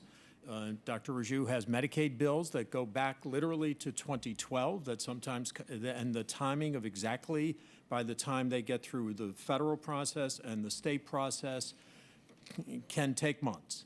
So what we are doing here is making sure, with the investment in the preliminary and with the investment, this $160 million, that we can be assured of stability of the operation, and we can move forward and build on the reforms that were done, and then move forward with them. Anything else? Yes. How much did the city pay for the Manat report that recommended the blue ribbon commission? The Manat report was $3 million. $3 million, yeah. I just have one more. So the third that are uninsured or undocumented, they don't pay at all, or are they billed? Is it that you can't get any payment, or? Our mission was always turn no one away, irrespective of their ability to pay and not to pay. So when they don't have insurance, right, we put them through a discount plan. It's called HSC options. But most of the people in HSC option, we pay 100% of their bills. They can't pay even a few dollars. So I wanted to state a fact to make sure there's no insurance option available, government insurance option for anyone who's undocumented. That's right. Period. That's right. Okay, on last call on, HHC or not? We're not going to forget you. You'll go first post HHC. We're still on HHC. Wait, I see a hand. So that, has the cost of serving those uninsured people been calculated, the total cost? Do we know? You mean if you pulled out the uninsured? 73,000 people that were served. What does that amount to? What does that? Just if you're just doing the cost for that. We don't have the complete cost, but the fact of the matter, the amount of money we got from the federal government regarding the DISH and UPL was constituted 40% of a total $7.4 billion corporation. So that is, you can have it as a surrogate for what the charity care we provide. I think we need an easier answer than that. As two experts. No, look, the answer is the expenses associated with providing care for those people are in the expenses of health and hospitals. So the $7.5 billion budget, whatever their gross budget is, that includes the cost of providing services to those folks. Right, but I'm going to interpret for a moment. I think since it's a policy matter of our federal government does not recognize the existence of undocumented people, and we end up paying, you'd like to be able to put a box around that and say, this is how much it costs each year. Well, if a third of the Thinking like patients, you, Rich. if a third of the patients are uninsured, I would be careful about simply saying it's a third of the revenue and a third of the expenses. In other words, that 1/3 of their budget. I'd be a little careful because we get some money for them, but it's a very substantial share of that $7.5 billion is associated with providing care to the uninsured. So over $2 billion, for example? Yeah, $2 billion, Probably. definitely. Yeah, more than $2 billion. Okay, so over $2 billion is your first working number. If you report over $2 billion, you will be accurate. On health and hospitals. See if there's anything left on health and hospitals before we go to other topics.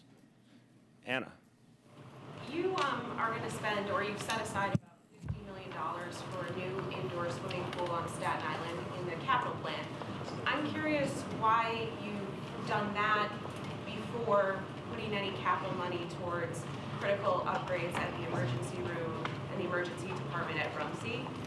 Again, we've talked about this before. We, with voluntary hospitals, they have their, and again, experts will join in here. They have their own approach to funding. We support the public hospital system. There was some exceptional situations like Resiliency, which we were able to help Staten Island University Hospital with. But the concern that's been raised, and I think it's a valid one, about the city's support for for Staten Island through the city public health system, health and hospitals, is one of the ways we're answering that is the creation of the Vanderbilt Clinic, which will take pressure off of Rumsey. I think we're projecting 50,000 visits. Someone help me? I think that's right. That's right. Which, you know, we believe a lot of those folks will be supported and provided care and will not need to go to Rumsey and will not need to use the emergency room, which will take pressure off Rumsey and reduce expenses. So that's how we're approaching it structurally. We don't provide direct funding to the voluntary hospitals. So you're not going to provide any funding, you decided you're not? Well, this is the budget today. I mean, we'll see what happens between now and adoption on many, many issues, but this budget states our priorities. Yeah. Yeah, hi. On opioid treatment, the city council had asked for money specifically for funding injection drug sites where people could go and safely inject heroin. I noticed that that wasn't included. Was that specifically left out, or? The city council, I mean, we have, again, a very good collegial relationship, and we do, you know, look carefully at their budget response. But clearly, we make our decisions based on what we think the priorities are. There are some cases, like some of those items at the end of the presentation, where we find common ground with the council and decide to put it into our budget. A lot of other things that get negotiated out in the pathway to the adoption. On that issue, look, it's an approach that's getting more and more attention in this country. Obviously, has been utilized in other countries.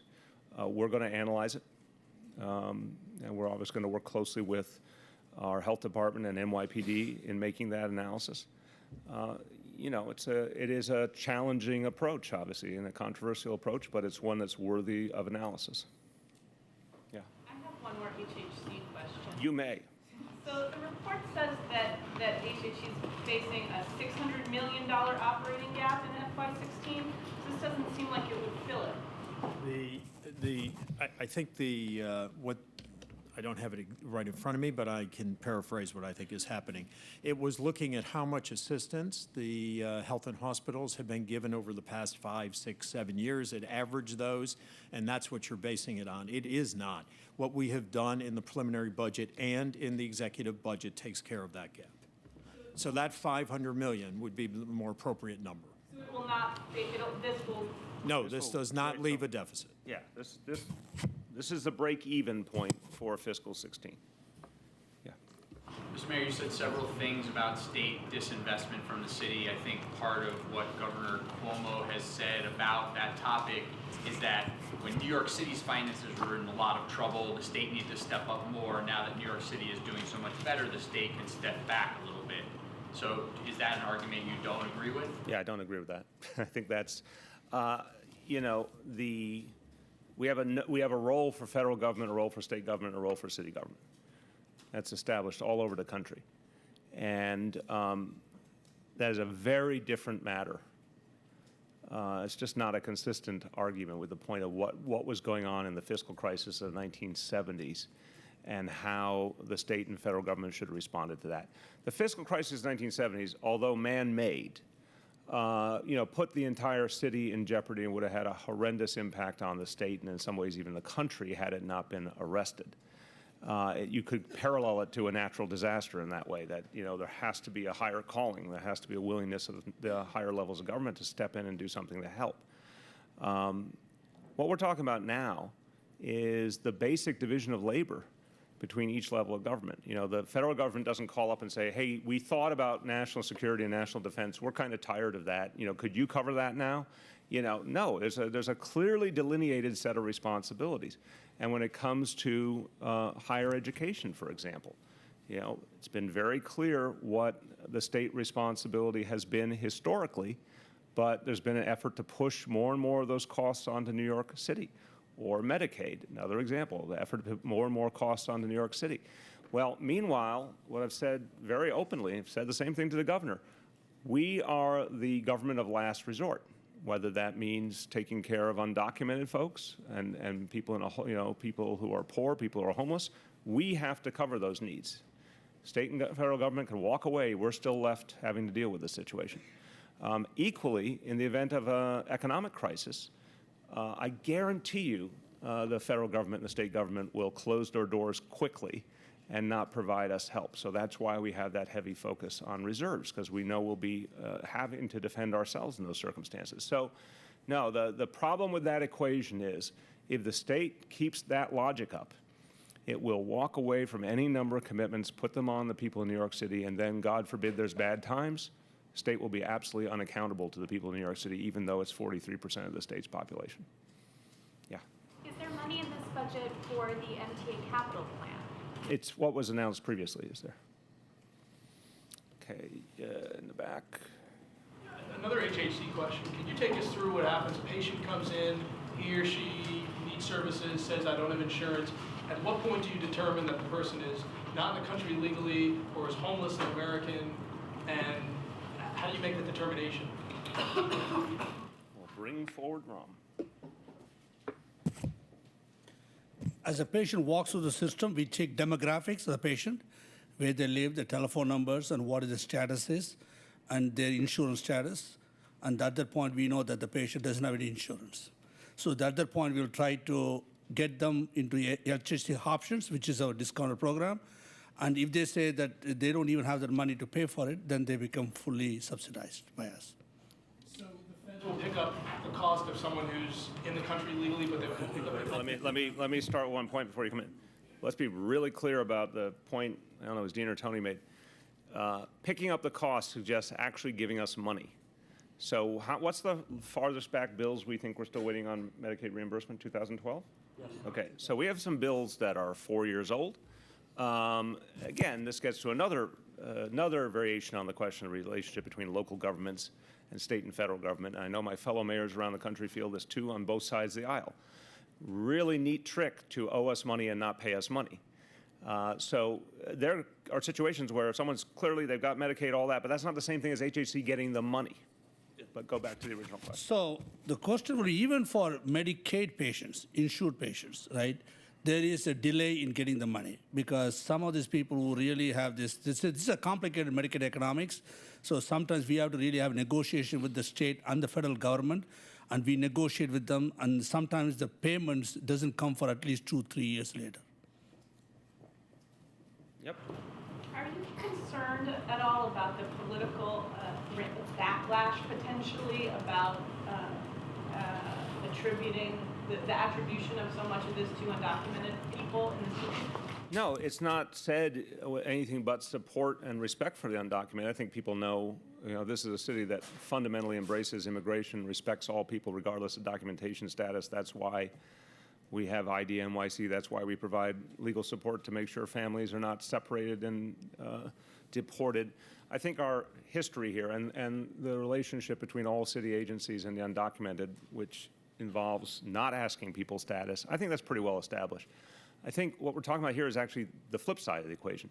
It's being blunt about the fact that our federal government is not being honest and responsible about 12 million people in our midst. And this is one example. By the way, pick up the phone to Los Angeles, Chicago, Miami, any number of places are going through this exact same thing. So if the federal government is providing separate support for an individual, even though they're here contributing to the economy, they're part of our communities, but one person gets support for their health care, the other person doesn't. And everyone knows our entire hospital system, private, public, everything is based on federal support. It's just a blatant unfairness, but now it is becoming even sharper because there's no option for getting support. And then on top of it, again, the other piece of the equation with the ACA, a tremendously good thing, just the projections are not working out the way they were planned. So the support, the safety net funding, the other supports that used to be baked in are being withdrawn per a beautiful plan. Unfortunately, just one problem. The plan's not actually working out like that on the ground, but the money's being withdrawn. So, this is a set of challenges. But no, I don't think for a moment people in this city will see this as anything but us trying to deal with real challenges and needing more support from the federal government to get it done. I mean people, I mean more, are you worried about there being backlash in the city? No, I think the people of this city, I think the jury came back a long time ago on this issue in New York City. We provide support for all New Yorkers regardless of documentation status across the board, our schools, policing, you name it. And does anyone think this city could function at this moment if we took 500,000 people out of it, right? So in the end, I think unlike in other parts of the country, we're not kidding around and having this ridiculous debate vilifying our fellow residents and neighbors. You know, I think in this city, to the credit of New Yorkers, we don't even, we don't waste our breath on that. We understand there's 8.5 million of us all together. How are we going to make this work? And this is a very tangible problem we're going to have to solve together. Yes? When we're on HHC, what do you think are the obstacles in Albany to changing the way that the dish payments are allocated? Who wants to talk about this exciting topic? Ram, Tony, who's up first? All right, you start, you go next. The disproportionate share money which is given for charity care, undocumented and uninsured people throughout the country, that goes through the mechanism through the state. The federal government always gives the money to state, and state allocates the money to us. There are multiple various pots of money of a dish comes in there. In the major portion where we draw the dish from, that particular pot, we are last on the line. So that when the dish comes first, we will be the first one to lose those money. So that is what we are trying to make sure that we change that. Right. So what you're saying is that even though you have the largest share of arguably indigent payments, you're the last ones to receive money for indigent. As it stands today, yes, we are. So why would Albany not be in favor of right-sizing that? No, yeah. The issue is very complicated. The complicated is there are two parts of money, right? In the past, people said if health and hospital is getting the UPL, upper payment limit money comes in, then the dish could be utilized to pay the other voluntary hospitals and able to deal with that, right? So, but now, once the pot gets shrinking, then everybody gets, or who gets the better share of it. So that is where it is right now. It's a little more complicated because it's not that in the past it was working fine, but now when the dish dollars comes in, then everybody wants to be in the front of the line. Yeah, it's fine. The only thing I just want to emphasize is that the same dynamics that are affecting H&H affect lots of the voluntary hospitals as well. And what really has to happen is these pools have to be restructured in a way that benefits a lot of the hospitals. That means, in some respects, going back to Washington, so we get either deferral of these cuts or restructuring of them. It also means we might want a waiver, as other states, as I mentioned, other states and cities have gotten, that help cover some of this. So what we really need is something that makes the pot bigger. Many of the voluntary hospitals are struggling exactly the same way, not the very lucrative private ones, but if you think of the safety net hospitals all over the city, they have exactly the same dynamic. It's worse for health and hospitals because they have even more uninsured, but it's very similar for them. What we don't need to do is pit one against the other. What we need to do is make the structure of the whole thing work more efficiently for everybody. Okay, last call on anything. Any other questions on the budget? Okay. The new Veterans Department of Veterans Affairs, do you have a allocation towards that, and can you explain a little bit about what that looks like? Tony wants to do that. We do. The answer is yes, but who has the chapter and verse? We'll get you the specifics. The answer is yes. Yeah. There was a blowback from the hometown ferry operators who didn't get the contract, and now we see $42 million for the city to buy ferries. I know the other group had ferries. Can you explain sort of why the city's buying these ferries? Well, we said at the time of the announcement that we have an option to keep anything here, obviously. This is just a long-term investment. But again, there's a competitive process. I'm always amazed that when there's a private sector folks who believe in free enterprise and then there's a competitive process and then they don't like that the competitive process resulted in their defeat. Sorry, that's the real world. So we got a great proposal. We feel really good about it. We're going to have the service and the option to keep these boats if we want to do that. And on top of that, unlike the other proposal, we will have the maintenance jobs done in Brooklyn, not outside the city. And it has the added benefit of creating jobs on an ongoing basis in the city. So we're excited about that. Question, do you have a cold? Do I have a cold? I've got something like that. Some kind, it's either allergy or cold. I have many allergies. I think I'm feeling them right now. Last year, too. It is spring. And you have allergies in spring. Okay. That was an important budget question. Last call, budget questions, going once, going twice. Thanks, everyone.